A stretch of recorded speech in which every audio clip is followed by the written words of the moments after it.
Assalamualaikum warahmatullahi wabarakatuh. Perkenalkan, nama saya Muhammad Akmal Firdaus Ridwan dari program studi Manajemen Bisnis Syariah. Di video kali ini saya akan memaparkan materi terkait akuntansi biaya mulai dari kelompok 7 hingga kelompok 14. Video ini ditujukan untuk memenuhi tugas akhir mata kuliah akuntansi biaya. Baik, langsung saja. Di video ini saya akan membahas 8 materi. Yang pertama adalah joint product and by product, yang kedua just in time, ketiga material controlling, keempat labor controlling, kelima factory overhead controlling, yang keenam departementalisasi biaya overhead pabrik, ketujuh penetapan sistem biaya standar dan analisis varian, dan yang terakhir adalah analisis biaya pemasaran. Baik, langsung saja. Yang pertama yaitu joint product and by product, atau produk gabungan dan produk sampingan. Produk gabungan ialah produk yang dihasilkan secara serempak dari satu seri proses produksi dengan bahan baku, tenaga kerja, dan overhead pabrik lainnya. Kemudian karakteristik joint product, yang pertama dihasilkan secara bersama dengan faktor produksi yang sama. Kemudian tidak ada produk yang lebih signifikan dalam nilai, di mana semua produk dianggap setara. Kemudian ada titik pisah split off point yang memisahkan produk menjadi unit individual yang siap dijual atau perlu diolah lebih lanjut. Sedangkan produk sampingan ialah produk dengan nilai relatif kecil dihasilkan bersama produk utama. Karakteristiknya yaitu dihasilkan bersamaan dengan produk utama tanpa niat awal untuk memproduksinya. Kemudian memerlukan proses lebih lanjut sebelum siap digunakan atau dijual. Selanjutnya, perbedaan produk gabungan dan produk sampingan. Yang pertama itu perbedaannya adalah nilai jual, di mana joint product nilai jualnya sama, tidak ada produk utama yang jelas. Sedangkan by product, dia nilai jualnya lebih rendah dari produk utama. Perbedaan yang kedua dari segi produksi, yaitu joint product diproduksi dengan sengaja, sedangkan by product diproduksi dengan tidak sengaja. Baik, selanjutnya yaitu just in time. Just in time adalah pendekatan manufaktur yang mengutamakan produksi berdasarkan permintaan, bukan berdasarkan jadwal tetap. JIT mengurangi persediaan hingga tingkat sangat rendah, mendukung produksi ramping, dan merupakan sistem manajemen fabrikasi yang komprehensif. Adapun sistem produksi JIT yaitu membeli bahan baku dan memproduksi komponen hanya ketika diperlukan dalam proses produksi.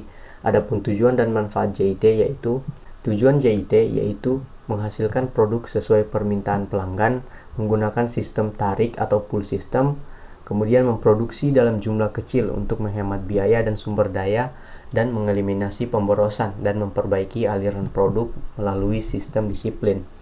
Sedangkan manfaat JIT yaitu ada 3. Yang pertama, mengurangi ruang gudang, waktu setup, dan pemborosan barang rusak. Kemudian meningkatkan hubungan dengan pemasok dan kualitas produk.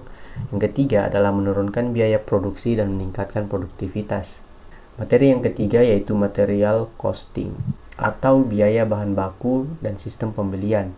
Biaya bahan baku adalah seluruh biaya untuk memperoleh bahan siap digunakan, termasuk harga bahan, ongkos angkut, penyimpanan, dan lain-lain.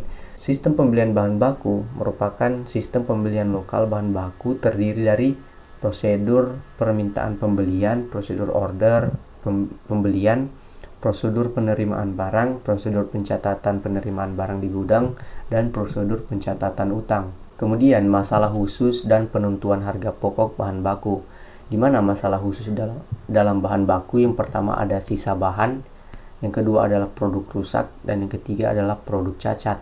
Selanjutnya materi labor controlling. Pengertian labor controlling.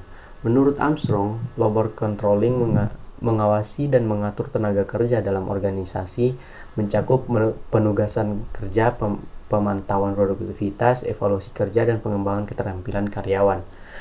Kemudian produktivitas tenaga kerja. Produktivitas tenaga kerja dapat didefinisikan sebagai suatu ukuran kinerja produksi dengan menggunakan pengeluaran atau usaha manusia sebagai tolak ukur, di mana ada 4. Yang pertama, merencanakan produktivitas, mengukur produktivitas, dampak ekonomi dari produktivitas, hingga meningkatkan produktivitas. Selanjutnya, rencana upah intensif dan jenisnya. Rencana upah intensif, total kompensasi, dapat mencakup kontrak tenaga kerja, evaluasi kerja, dan rencana pemberian insentif, di mana insentif mendorong pekerja memproduksi lebih banyak, mengurangi biaya per unit. Kemudian ada jenis rencana upah intensif. Yang pertama, rencana unit kerja langsung. Yang kedua, rencana bonus 100%. Yang ketiga, rencana bonus kelompok. Dan yang keempat adalah rencana insentif organisasi. Kemudian materi factory overhead controlling atau biaya overhead pabrik.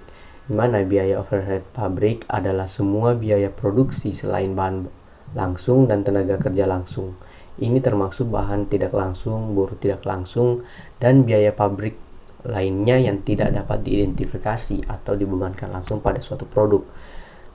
Mengapa biaya overhead pabrik itu penting? Yang pertama, karena menghitung biaya overhead pabrik penting untuk mengelola operasi manufaktur perusahaan.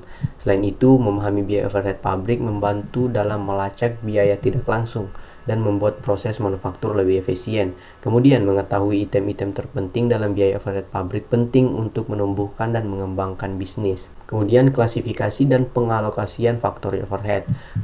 Klasifikasi factory overhead menurut sifatnya yaitu biaya bahan penolong, biaya perbaikan dan pemeliharaan, biaya tenaga kerja tidak langsung, biaya penyusutan aset tetap, biaya asuransi, biaya overhead lainnya, misalnya listrik.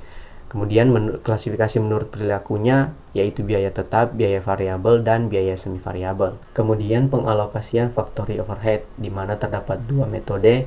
Yang pertama adalah metode pengalokasian yang terdiri dari direct method, step down method, dan reciprocal method. Kemudian ada metode activity based costing atau ABC, melacak biaya ke berbagai aktivitas, mengalokasikan biaya aktivitas ke produk atau jasa berdasarkan konsumsi sumber daya oleh aktivitas tersebut. Kemudian materi yang keenam yaitu departementalisasi biaya overhead pabrik.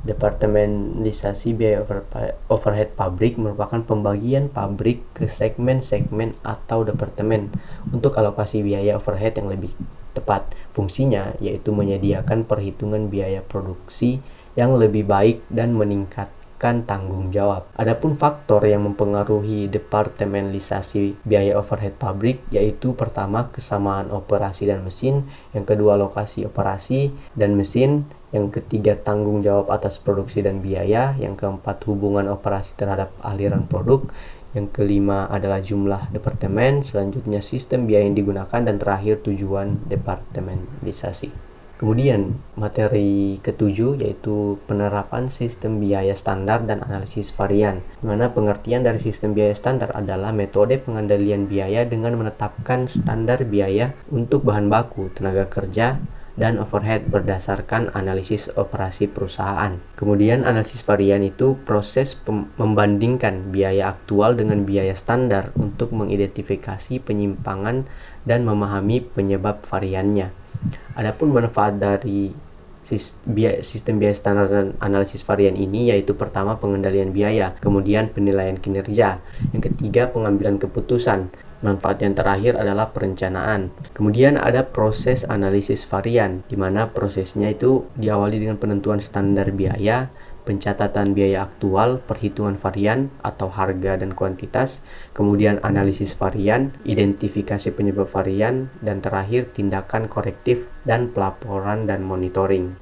Kemudian materi terakhir yaitu analisis biaya pemasaran. Biaya pemasaran adalah biaya yang dikeluarkan untuk menjual produk atau barang dagangan sampai ke tangan konsumen. Kemudian penggolongan biaya pemasaran. Menurut jenis biaya, biaya pemasaran digolongkan ke dalam biaya pemasaran langsung, tidak langsung, tetap, variabel, terkendali, serta biaya pemasaran tidak terkendali. Sedangkan menurut fungsi pemasaran, biaya pemasaran digolongkan sebagai berikut. Yang pertama, fungsi penjualan, advertensi, pergunangan, pembungkusan dan pengiriman, kredit dan penagihan, serta akuntansi pemasaran. Baik, itulah tadi pemaparan dari saya. Terima kasih. Sekian.